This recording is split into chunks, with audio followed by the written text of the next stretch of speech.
रवि कुमार, स्वागत है आपका रेनेश आईएएस में। छोटा नागपुर काश्तकारी अधिनियम के 103 प्रश्न आप लोग पढ़ चुके हैं और संभावना है कि उसमें से कई प्रश्न सीधे सीधे आ जाएंगे। उसी तरह आज जो प्रस्तुत है आपके समक्ष संथाल परगना भूधारण अधिनियम 1949 के कुछ प्रश्न। तो यहाँ पर जो है टोटल 53 प्रश्न मैंने सिलेक्शन किया है। हालांकि फिर से मैं कहना चाहूँगा कि आप वीडियोज जो 3 वीडियोज बनाए गए हैं मेरे द्वारा यूट्यूब पर अपलोड किए गए हैं, उन तीनों वीडियो को आप ज़रूर देख लें, ठीक है। उससे पूरी तरह से समझ में आ जाएगा। और जो संथाल परगना काश्तकारी अधिनियम है, यहाँ पर जो है आपका कुछ सिलेक्टेड प्रश्न है जहाँ पर से बहुत ज़्यादा संभावना है प्रश्न आने के। उन सभी प्रश्नों को मैंने संग्रहित करने का प्रयास किया है शुरू से लेकर के लास्ट तक। आप लोग ध्यान से पढ़िए और सुनिए। पहला जो है संथाल परगना अधिनियम 1949 में कुल कितने अध्याय और धाराएं हैं? तो इसके 8 अध्याय और 71 धाराएं ए नंबर में ऑप्शन, बी में 8 अध्याय और 72 धाराएं, सी में 9 अध्याय और 72 धाराएं, डी में जो है 9 अध्याय और 71 धाराएं।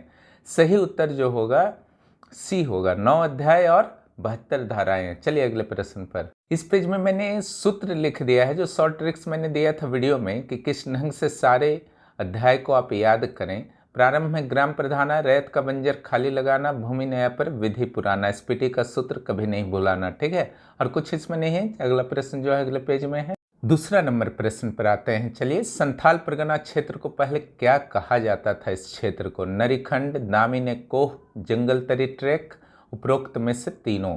तो सही उत्तर जो होगा डी होगा, उपरोक्त में से तीनों, क्योंकि नरीखंड भी कहा जाता था, दामिनी कोह भी और जंगल तरी ट्रैक भी। देखिए तीसरा नंबर प्रश्न जो है, Santhal Pargana settlement regulation act कब बना? अधिनियम पहला जो है 1872, बी नंबर ऑप्शन है 1837, सी नंबर जो है 1937 और डी नंबर जो ऑप्शन है 1898। और 1872 जो है आपका सही उत्तर होगा, बाकी सारे गलत हैं। 4 नंबर क्वेश्चन जो है, मिस्टर गंजर की रिपोर्ट के बाद बिहार सरकार के द्वारा संथाल परगना इंक्वायरी कमेटी कब बनाई गई? इस इंक्वायरी कमेटी के सिफारिशों के बाद संथाल परगना भूधारण अधिनियम बना था। तो पहला जो ऑप्शन है A number 1872, B number 1837, C number 1937, D number 1945। जो सही उत्तर होगा 1937, सी नंबर, ठीक है। चलिए अगले प्रश्न पर आते हैं। 5वें नंबर प्रश्न पर, संथाल परगना अधिनियम के अध्याय 5 के किन धाराओं में लगान के संदर्भ में विशेष उपबंध दिए गए हैं? पहला जो ए नंबर ऑप्शन है 42 से 52, बी नंबर है 43 से 52 और सी नंबर जो है 45 से 55, डी नंबर जो है 43 से 53 और सही उत्तर जो होगा 43 से 52। ये आप लोग आशा है कि बहुत अच्छी तरह से याद कर चुके होंगे।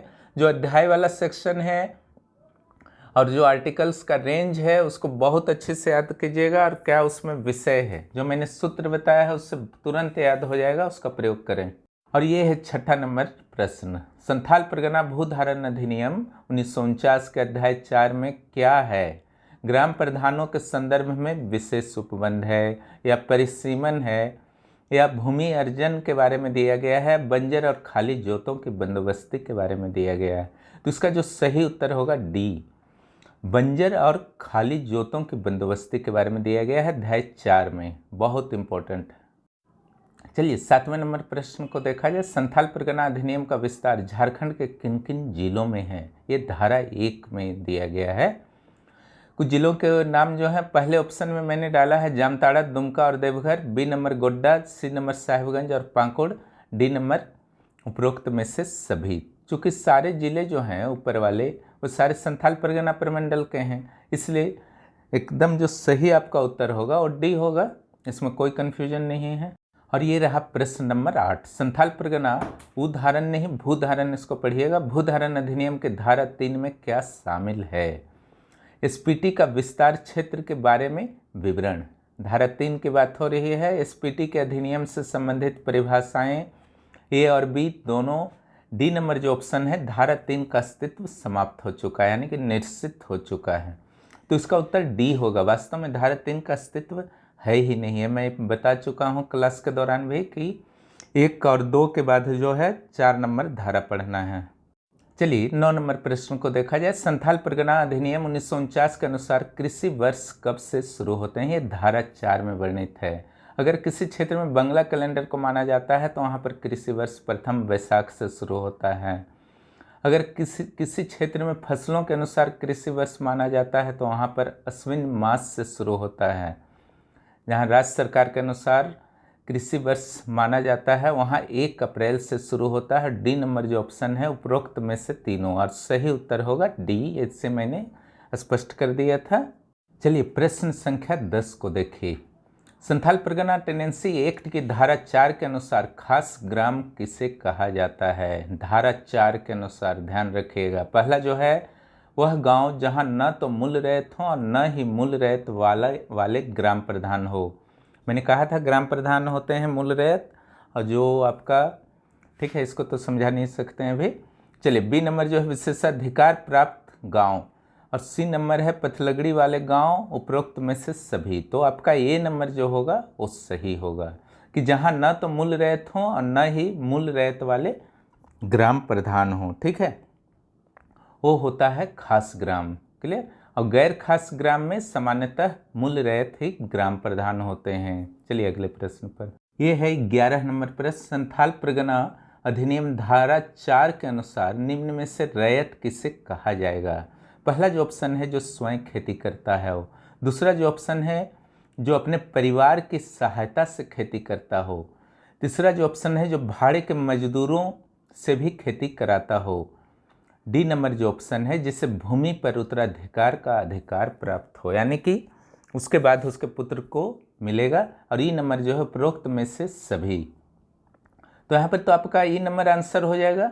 अब भाड़े के मजदूरों से भी खेती कराता हो, ये सीएनटी वाले रैयत से थोड़ा सा यहाँ पर अलग डिफिनेशन है। सी नंबर यहाँ पर है भाड़े के मजदूरों से भी करा सकता है। आइए क्वेश्चन नंबर 12 को देखा जाए। संथाल परगना अधिनियम धारा 4 के अनुसार खाली जोत निम्न में से किसे कहा जाएगा? देखिए धारा 4 में अलग अलग परिभाषाएं दी गई हैं, इसलिए इतने सारे प्रश्न आ रहे हैं। वह जोत जिसमें पिछले 4-5 वर्षों से खेती नहीं की गई है। वह जोत जिसमें पिछले कृषि वर्ष में खेती नहीं हुई थी। सी नंबर जो है वह जोत जिसका कोई उत्तराधिकारी नहीं बचा है, यानी कि पुत्र या पुत्री विहीन जिसका डेथ हो गया। वह जोत जिसके रैयत को बेदखल कर दिया गया हो।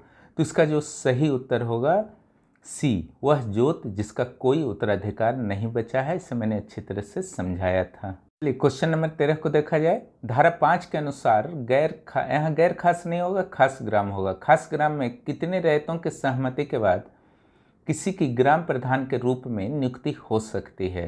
यहाँ खास ग्राम होगा, ध्यान रखिएगा। ए नंबर 51%, बी नंबर 2/3 रैयत, सी नंबर 90% रैयत, डी नंबर उपरोक्त में से कोई नहीं। जो सही उत्तर होगा 2/3 रैयत, ये धारा 5 में है। ठीक है, चलिए अगले प्रश्न पर चलते हैं। Question number 14। अगर किसी गैर खास ग्राम के ग्राम प्रधान की मृत्यु हो जाती है तो भूस्वामी के द्वारा कितने समय के अंदर उपायुक्त को सूचना देनी होगी? गैर खास ग्राम का अर्थ है जहाँ पर मूल रैयत या ग्राम प्रधान होते हैं। मूल रैयत ही ग्राम प्रधान होते हैं।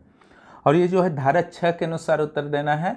पहला जो है ए नंबर 3 माह के अंदर, बी नंबर 6 माह के अंदर, सी नंबर 15 दिनों के अंदर और डी नंबर 1 सप्ताह के अंदर। और इसका सही उत्तर जो होगा 3 माह के अंदर भूस्वामी को सूचना देना होगा। यहाँ पर देखिए गैर खास ग्राम यानी कि जहाँ पर मूल रैयत ग्राम प्रधान होते हैं। ठीक है, यहाँ चुनाव नहीं होता 2/3 वाला। चलिए अगले क्वेश्चन पर। चलिए 15 नंबर क्वेश्चन को देखा जाए। अगर कोई नया ग्राम प्रधान कहीं भी नियुक्त होता है तो भूस्वामी के द्वारा कितने समय के अंदर सभी तरह के जमाबंदी और अधिकार अभिलेख नव नियुक्त ग्राम प्रधानों को प्रदान करना होगा? ये धारा 8 में वर्णित है। पहला जो है 6 माह के अंदर, बी है 3 माह के अंदर, सी है 2 माह के अंदर और डी है 10 दिनों के अंदर। जो सही उत्तर होगा 3 महीने के अंदर। ठीक है, जमाबंदी और अधिकार अभिलेख यानी किस किस रैयत का जमीन उस क्षेत्र में आता है सारे का अधिकार अभिलेख दे देना है, और जमाबंदी किसके नाम पर हुआ है। लेकिन अगर मान लीजिए गैर खास ग्राम है और उसका ग्राम प्रधान का पुत्र ही बनता है अगला ग्राम प्रधान, तो उन्हीं लोग पास होता है जमाबंदी और अधिकार अभिलेख, तो फिर जो है भूस्वामी को देने का जरूरत नहीं पड़ता है। चलिए अगले प्रश्न को हम लोग देखते हैं। संथाल परगना भूधारण अधिनियम में धारा 11 के अनुसार ग्राम प्रधान पुरस्कार निधि में क्या शामिल होते हैं? ये नंबर सरकार द्वारा दिया गया फंड जिसे ग्राम प्रधानों के कल्याण के लिए खर्च किया जाता है। बी, उपायुक्त के द्वारा समय समय पर ग्राम प्रधानों, मूल रैयतों और अन्य रैयतों पर लगाए गए जुर्माने की राशि उससे बना हुआ फंड। सी नंबर, ग्राम प्रधानों और मूल रैयतों के द्वारा स्वेच्छा से उपायुक्त को दी गई राशि से निर्मित फंड। डी नंबर, उपरोक्त में सभी। जो सही उत्तर होगा बी, जो समय समय पर जुर्माना लगाते हैं उपायुक्त, उससे जो फंड बनता है उसे प्रधान पुरस्कार निधि का नाम से जाना जाता है। ठीक है, ऐसा इसमें मत समझिएगा कि कोई पुरस्कार दिया जाता है। ठीक है, ये जुर्माना से बनता है। और कैसे खर्च होगा इस फंड से? तो उपायुक्त की इच्छा से। चलिए प्रश्न नंबर 17 हम लोग देख लेते हैं। संथाल परगना अधिनियम की धारा 12 में रैयतों के 3 प्रकार बताए गए हैं, उनमें से कौन कौन शामिल है? पहला, निवासी जमाबंदी रैयत। बी 2 नंबर जो है गैर निवासी जमाबंदी रैयत। 3 नंबर है नए रैयत। 4 नंबर है अधिभोगी रैयत। 5 नंबर है अनधिभोगी रैयत। 6 नंबर जो है दर रैयत। अब ऊपर से जो है 6 ऑप्शन में से आपको सही विकल्प चुनना है और विकल्प जो है अगले पेज पर है। इसमें पता लगाइए कि कौन कौन सही विकल्प है। तो जो शुरू वाले थे तीनों, निवासी, गैर निवासी, ठीक है, वही पहले 1, 2, 3 जो है आपके सही होंगे, इसलिए उत्तर जो होगा सी होगा। चलिए अगले प्रश्न पर। 58 नंबर क्वेश्चन जो है, संथाल परगना अधिनियम के धारा 13 के तहत भूमि उपयोग के अधिकार के संदर्भ में निम्न में से किस धारा में विवरण नहीं दिया गया है? यानी कि जो धारा 13 में बताया गया है कि किस किस धारा में भूमि उपयोग कैसे करना है, उस धारा का नाम दिया गया है, उसी में से आपको चुनना है। ए नंबर जो है 15-16, बी नंबर जो है 17-18, सी नंबर जो है धारा 14 और डी नंबर जो है उपरोक्त में सभी का विवरण है। तो सही उत्तर जो होगा सी होगा, क्योंकि 14 नंबर जो धारा है उसका विवरण नहीं दिया है, केवल 15, 16, 17, 18 का दिया है और 14 जो है बेदखली से संबंधित है। इसमें यह कहा गया है कि अगर 13 का पालन नहीं होता है, भूमि उपयोग में परिवर्तन होता है, तो 14 के अनुसार बेदखल कर दिया जाएगा। चलिए क्वेश्चन नंबर 19 को देखा जाए। अगर किसी रैयत के द्वारा धारा 13 के प्रावधानों का उल्लंघन किया जाता है तो उपायुक्त के आदेश से किस धारा के तहत रैयत को बेदखल किया जा सकता है? पहला जो ऑप्शन है धारा 15, दूसरा धारा 22, तीसरा धारा 18 और चौथा धारा 14। अभी मैंने चर्चा धारा 14 का किया था, तो इसलिए उत्तर जो होगा डी होगा। चलिए अगले प्रश्न पर। एक रैयत को संथाल परगना अधिनियम के तहत जलाशय के निर्माण और मत्स्य पालन का अधिकार किस आर्टिकल के तहत दिया जाता है? ऑप्शन जो है आपके पास आर्टिकल 15, आर्टिकल 16, आर्टिकल 17 और आर्टिकल 18। और जो सही उत्तर होगा आर्टिकल 16, धारा 16 के अनुसार ही जलाशय निर्माण, मत्स्य पालन इत्यादि का अधिकार है। चलिए 21 नंबर प्रश्न को देखा जाए। रैयतों को बांस लगाने या फिर महुआ पेड़ लगाने या लाह का व्यवसाय करने के लिए या रेशम कीट पालन का अधिकार होगा। ठीक है, इन सारा अधिकार का विवरण जो है धारा जो आप किस धारा में किया गया है, इसका जो है उत्तर देना है। ऑप्शन जो है 15, 16, धारा 17, धारा 18 और जो सही उत्तर होगा धारा 17 में दिया गया है। धारा 16 के बारे में जलाशय वाला इससे जस्ट पहले वाला क्वेश्चन था ही। चलिए क्वेश्चन नंबर 22 देखा जाए। धारा 17 के अनुसार कोई भी रैयत महुआ का पेड़ लगा तो सकता है, लेकिन काटने के लिए किसकी अनुमति लेनी होगी? ऑप्शंस जो आपके हैं, ए नंबर में बीडीओ, बी में एसडीओ, सी में डीसी और डी में सीओ। ठीक है, और इसको उत्तर जो होंगे एसडीओ, अनुमंडल अधिकारी, ऑप्शन बी। चलिए 23 नंबर प्रश्न को देखा जाए। संथाल परगना अधिनियम के अंतर्गत जोत के विभाजन या लगान के वितरण पर अगर विवाद हो जाता है, जैसे अगला पीढ़ी में जाने से जोत का विभाजन होता है ना, तो इसका फैसला कौन लेगा? धारा 19 के तहत। पहला जो है राजस्व अधिकारी, बी नंबर जो है भूस्वामी, सी नंबर न्यायालय, डी नंबर उपायुक्त। और इसका जो सही उत्तर होगा उपायुक्त। इन प्रश्नों को अच्छी तरह से कर लीजिएगा, अन्यथा बहुत ज़्यादा कन्फ्यूज वहाँ हो जाइएगा, क्योंकि ये निर्धारण करना थोड़ा सा दिमाग में मुश्किल हो जाएगा, विशेष रूप से न्यायालय और उपायुक्त के मैटर पर। चलिए क्वेश्चन नंबर 24 को देखा जाए। धारा 20 के अंतर्गत कोई संथाल आदिवासी रैयत निम्न में से अपनी भूमि किस प्रकार से हस्तांतरित कर सकता है?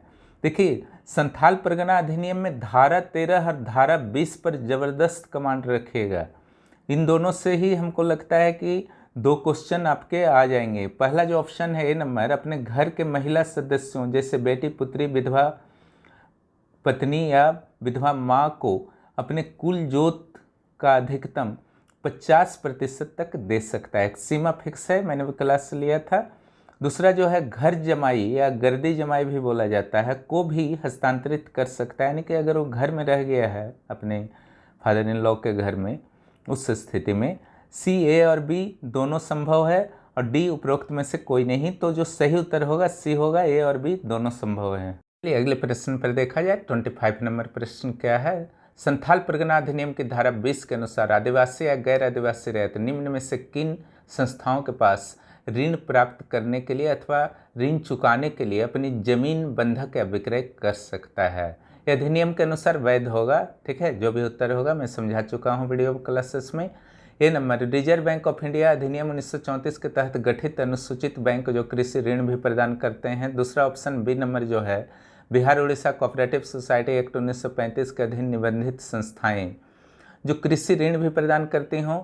कोई भी ऐसा निगम, सी नंबर ऑप्शन जो है, कोई भी ऐसा निगम, कंपनी या वित्तीय संस्था जिसमें सरकार या केंद्र सरकार का न्यूनतम 51% पूंजी हो, यानी कि उसका स्वामित्व हो। 50% से ज़्यादा होने स्वामित्व होता है ना, तो पूंजी हो तो, और कृषि ऋण भी प्रदान करता है। तीनों में है कृषि ऋण। ठीक है, और डी नंबर में जो है उपरोक्त में से सभी। तो एकदम आपका सही होगा डी नंबर, क्योंकि तीनों ही सिचुएशन में जो है रैयत आदिवासी हो या गैर आदिवासी हो, वो जो है अपने भूमि को विक्रय या बंधक कर सकता है। लेकिन एक चीज़ ध्यान रखिएगा, अगर आदिवासी रैयत है तो उस स्थिति में सिर्फ आदिवासी को ही बेचा जाएगा। क्लियर? और संथाल परगना वाले क्षेत्र में ही। अगला जो प्रश्न है 26 नंबर, अगर धारा 20 का उल्लंघन करते हुए किसी व्यक्ति के द्वारा किसी आदिवासी की भूमि अधिग्रहित कर लिया गया हो, इन स्थितियों में उपायुक्त के पास क्या क्या विकल्प हैं जिससे कि वापस दिला सके? ठीक है, तो पहला जो ऑप्शन है नंबर, संबंधित अनुसूचित जनजाति के व्यक्ति को उपायुक्त सीधे सीधे दखल दिला देगा। ठीक है। बी नंबर जो होगा, अगर अंतरिति के द्वारा किसी अस्थायी संरचना का निर्माण कर लिया गया हो, यानी कि जो जमीन ले लिया था, कब्जा कर लिया था, उस पर कोई घर उर बना लिया है, तो उपायुक्त के द्वारा उस व्यक्ति को 6 माह से 2 वर्ष तक का समय दिया जाएगा ताकि संरचना हटा ले, अपना कुछ बचा सकता है, ईंट कपड़ा वगैरह। ठीक है, ए और बी दोनों में से कोई भी एक संभव है, डी नंबर उपरोक्त में से कोई नहीं। तो सही उत्तर जो होगा सी होगा। जो ऊपर मैंने पढ़ा ए और बी दोनों में से कोई भी संभव है, लेकिन दखल दिला देंगे उपायुक्त, मैक्सिमम 2 साल लगेगा। ठीक है, अब आइए क्वेश्चन नंबर 27।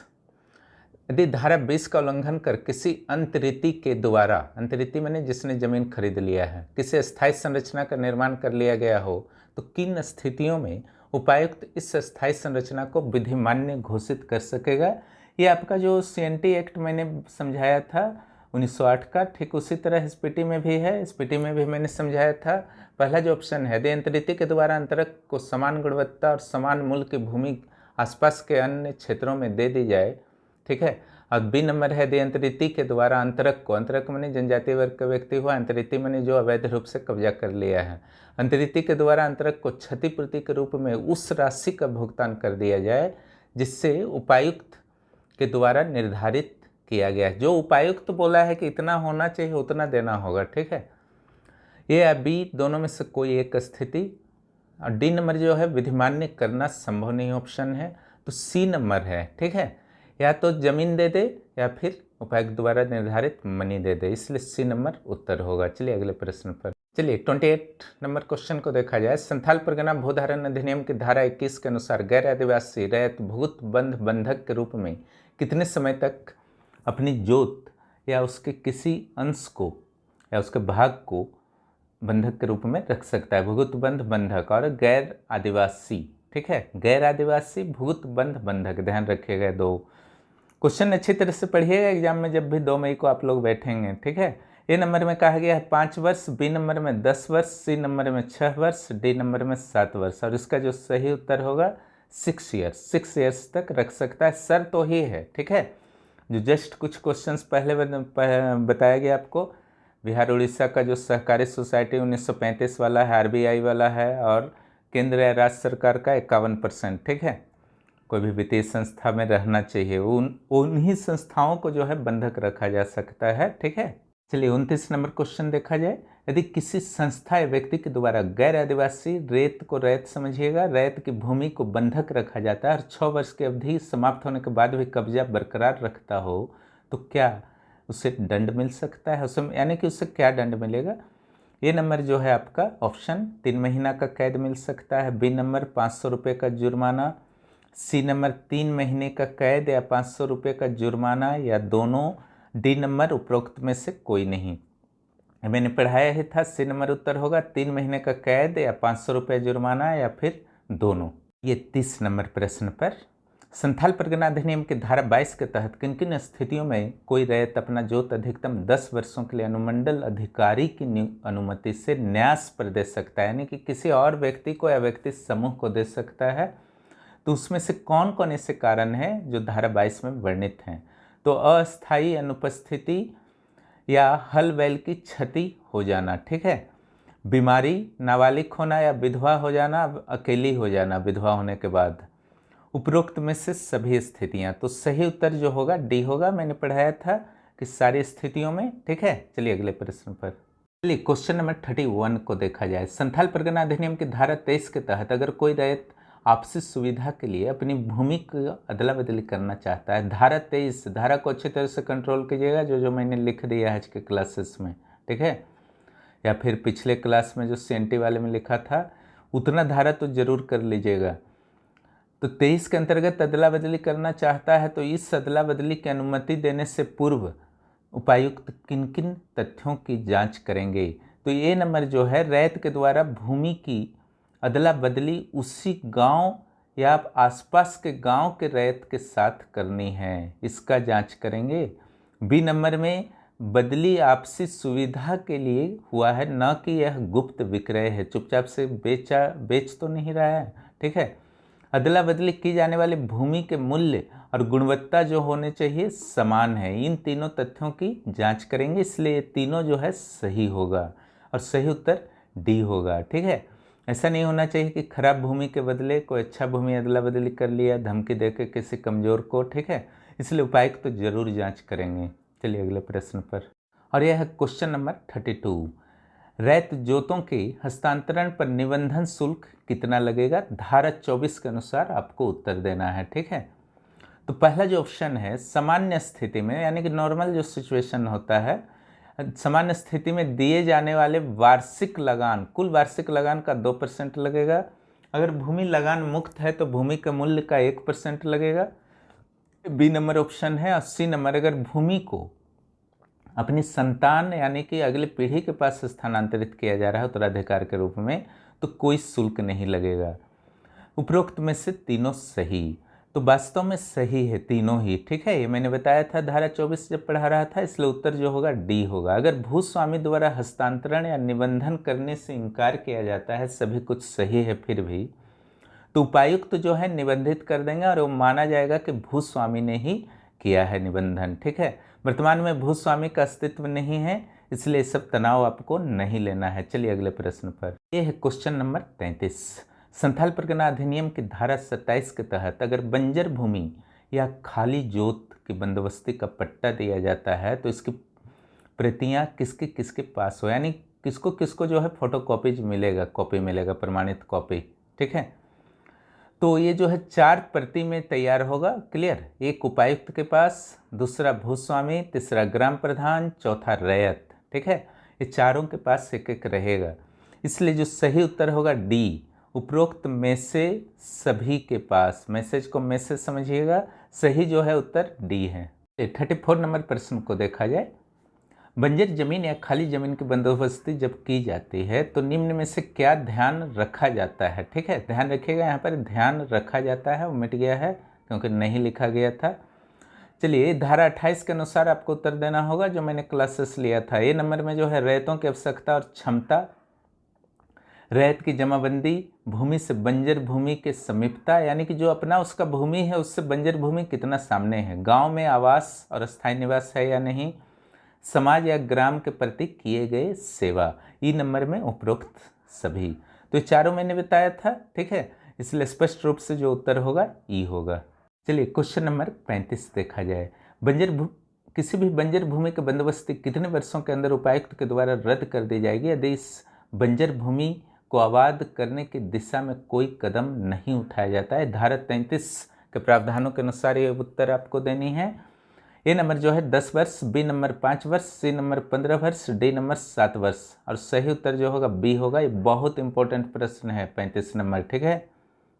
चलिए अगले प्रश्न को देखा जाए। 36 नंबर प्रश्न है, उपायुक्त के द्वारा जाहिर स्थान, शमशान और कब्रिस्तान के लिए बंजर भूमि को अलग किया जा सकता है, इसका विवरण किस धारा में दिया गया है। यह है धारा 36 ए नंबर में, बी में धारा 37, सी में धारा 35, डी में धारा 34। और सही उत्तर जो होगा डी होगा, धारा 34। इसको भी अच्छी तरह से याद कर लीजिएगा। अगले प्रश्न पर हम लोग आते हैं। 37, गांव के सीमांत पर अवस्थित कुछ संरचनाएं या स्थल जैसे बंजर भूमि पर अवस्थित है तो ये बंजर भूमि की बंदोबस्ती नहीं की जाएगी, ठीक है। मान लीजिए कुछ भी ऐसा है जिसका भी नाम अभी बताया गया आपको, जो भी संरचना है, तो उसका जो है आपका नहीं करेंगे। क्वेश्चन मार्क गलती से पड़ गया है, उपायुक्त जो है बंदोबस्ती नहीं करेंगे। इन संरचनाओं और स्थलों में धारा 36 के अंतर्गत कौन कौन शामिल है, ठीक है। अगर ये सब है सीमांत में जो ऑप्शन में दिया है तो आपका उसका बंदोबस्ती खाली जोत हो या बंजर भूमि हो नहीं होगा। ए नंबर शमशान घाट, बी नंबर कब्रिस्तान, सी नंबर सीमा चिन्ह, सीमा होता है ना गाँव के बीच में, शिविर स्थल, ठीक है, सेना का भी हो सकता है, अन्य शिविर स्थल हो सकता है अस्थायी रूप से, पूजा स्थल, उपरोक्त में से सभी, ठीक है। ये मैंने पढ़ाया ही था और सारा होगा ABC, इसलिए सही उत्तर जो होगा डी होगा। चलिए 38 नंबर प्रश्न को देखा जाए। संथाल परगना अधिनियम की धारा 38 के अनुसार किसी भी ग्राम में चारागाह का क्षेत्रफल यानी कि उसका जो रकबा होगा ग्राम के कुल क्षेत्रफल का अधिकतम कितना प्रतिशत हो सकता है। तो इसका जो आपका धारा 38 को बताते समय मैंने बताया था ये अधिकतम 5% हो सकता है। जो अन्य ऑप्शन है 6%, 4%, 8%, वो सारे जो हैं गलत हैं, इसलिए उत्तर जो होगा बी होगा। चलिए अगले प्रश्न पर, यह है क्वेश्चन नंबर 39।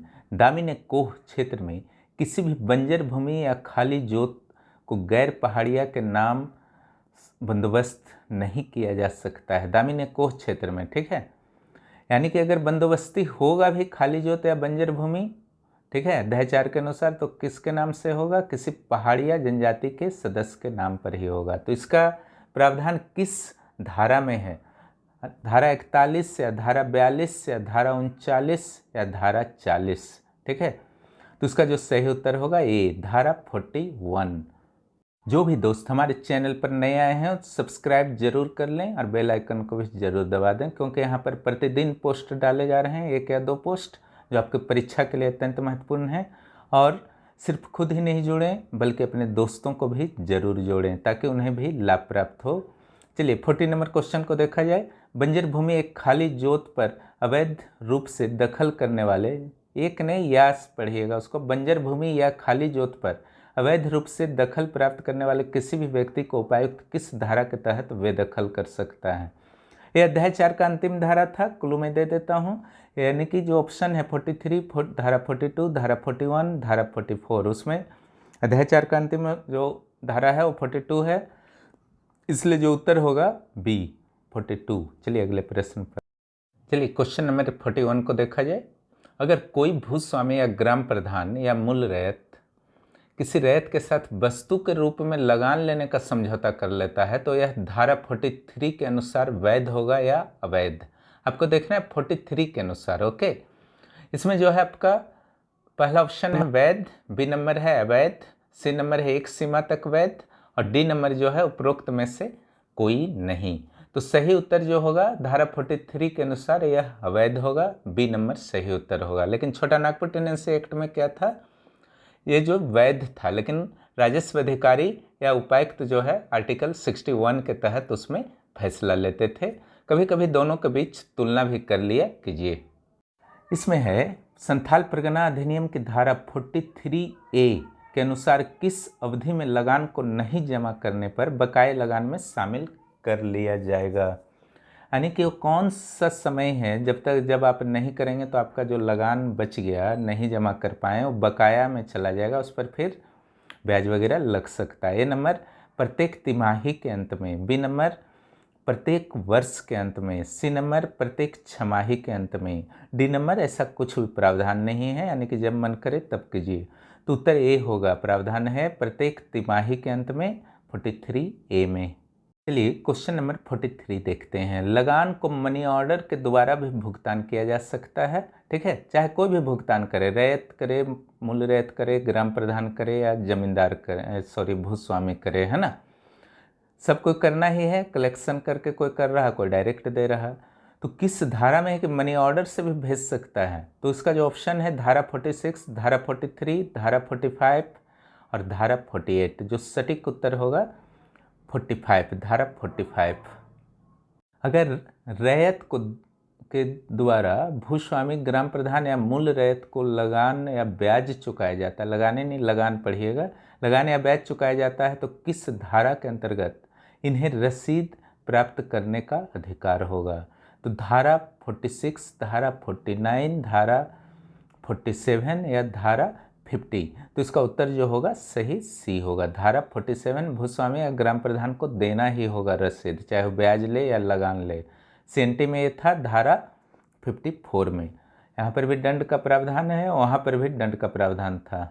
चलिए क्वेश्चन नंबर 45 को देख लिया जाए। संथाल परगना अधिनियम की धारा 50 के अनुसार किन किन परिस्थितियों में राज्य सरकार की अनुमति से उपायुक्त लगान कम कर सकते हैं? लगान कम करना, ठीक है।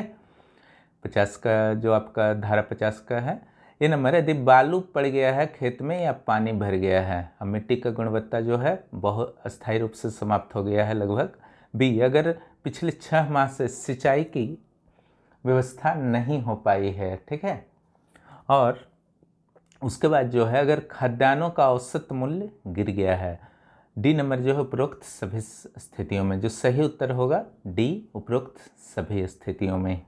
46 नंबर प्रश्न को हम लोग देखते हैं। सरकार द्वारा निर्धारित लगान से अलग अगर अवैध वसूली किया जाता है भूस्वामी या मूल रैयत या ग्राम प्रधान के द्वारा, किसी के द्वारा भी, ठीक है, मनमाना ढंग से वसूली जो होता है, रिश्वत समझ सकते हैं, तो निम्न में से जो आरोपी जो हो जाएगा, सिद्ध हो जाएगा, तो क्या सजा उसको मिल सकता है? तो ये नंबर जो है 6 महीने का कैद, बी नंबर 6 महीने का कैद या 500 रुपये का जुर्माना या दोनों, सी नंबर जो है 500 रुपये का जुर्माना और डी नंबर जो है उपरोक्त में से कोई नहीं। और जो सही उत्तर होगा 6 महीने का कैद या 500 रुपये का जुर्माना या दोनों, यानी कि बी नंबर। इसमें जो है संथाल परगना अधिनियम के धारा 53 के अनुसार किन किन परियोजनाओं हेतु भूस्वामी के द्वारा भूमि का अधिग्रहण किया जा सकता है, जो इस अधिनियम का उल्लंघन नहीं करेगा किसी भी आर्टिकल का। तो ए नंबर जो है धार्मिक और शैक्षिक परियोजनाओं के लिए, बी नंबर जो है खनन और सिंचाई परियोजनाओं के लिए, सी नंबर जो है अन्य सार्वजनिक हित के कार्यों के लिए, डी नंबर जो है उपरोक्त में सभी प्रयोजनों के लिए। तो धारा 53 में मैंने स्पष्ट रूप से पढ़ा दिया था, ठीक है, इसलिए उत्तर जो होगा डी, उपरोक्त सभी कार्यों के लिए। क्वेश्चन नंबर 48, धारा 57 के अनुसार आयुक्त के विरुद्ध अपील कहाँ पर की जा सकती है? देखिए, उप समाहर्ता के विरुद्ध उपायुक्त के पास, उपायुक्त के विरुद्ध आयुक्त के पास, आयुक्त के विरुद्ध कहाँ हो सकता है? सारा जो है 57 में ही है। ये नंबर जो ऑप्शन है उच्च न्यायालय में, बी नंबर राज्य सरकार के पास, सी नंबर राज्य सरकार द्वारा गठित न्यायाधिकरण के पास, डी नंबर अपील नहीं किया जा सकता। तो जो उत्तर होगा सी, न्यायाधिकरण के पास। क्लियर? चलिए क्वेश्चन नंबर 49 देखते हैं। 49, संथाल परगना अधिनियम की धारा 14 के अनुसार अगर किसी की बेदखली की जाती है तो इसके लिए आर्टिकल 65 यानी कि धारा 65 के अनुसार आवेदन कितने समय में दिया जा सकता है? ठीक है, 1 वर्ष के अंदर, 2 वर्ष के अंदर, 3 वर्ष के अंदर और डी नंबर जो है 5 वर्ष के अंदर। इसका जो सही उत्तर होगा बी, इसका जो सही उत्तर होगा बी, यानी कि 2 वर्ष के अंदर। यानी कि अगर किसी को भी बेदखल किया गया है और जिस दिन से पता चला कि कोई भी भूमि उपयोग परिवर्तन में उसने गड़बड़ी किया है, उस दिन के बाद से 2 वर्ष काउंट होगा। ये आर्टिकल 65 में बताया गया है। ये जहाँ जहाँ लिखा है वो आर्टिकल के लिए है। चलिए क्वेश्चन नंबर 50 को देखा जाए। संथाल परगना भूधारण अधिनियम 1949 के धारा 66 के अनुसार अगर किसी अधिकारी के पास अपील करनी हो तो उसके लिए समय सीमा क्या है?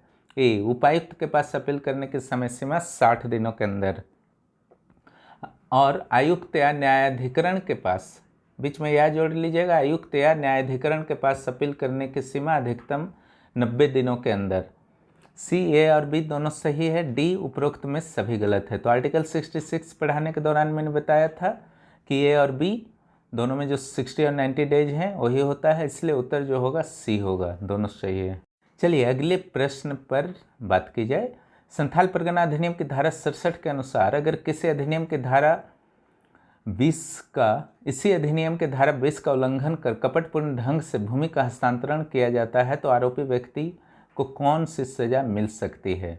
पहला जो ऑप्शन है 3 वर्ष का कैद या 1000 रुपया का जुर्माना या दोनों। बी नंबर है अगर अपराध सजा भुगतने के बाद, कोई भी अपराध कर लिया है, सजा भी भुगत लिया है, जारी फिर रखता है उस अपराध को, ठीक है, तो 50 रुपये प्रतिदिन दंड लगेगा। सी, ए और बी दोनों सही है, डी उपरोक्त में से कोई नहीं। तो सही उत्तर जो होगा सी होगा, ए और बी दोनों सही हैं।